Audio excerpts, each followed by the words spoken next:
3. किती कप लागले बाउल भरायला? ग्लास भरण्यासाठी किती कप? 1 2. आता आपण बघणार आहे हे भांड भरण्यासाठी किती कप पाणी लागते. चालू कर. 1 मोजा सर्वांनी. 2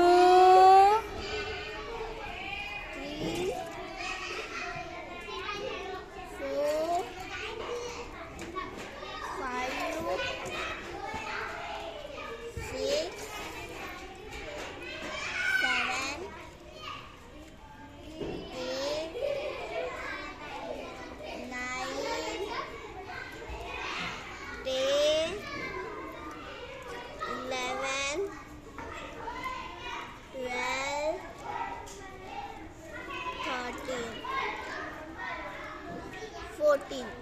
हां किती लागले? 14. कप 14.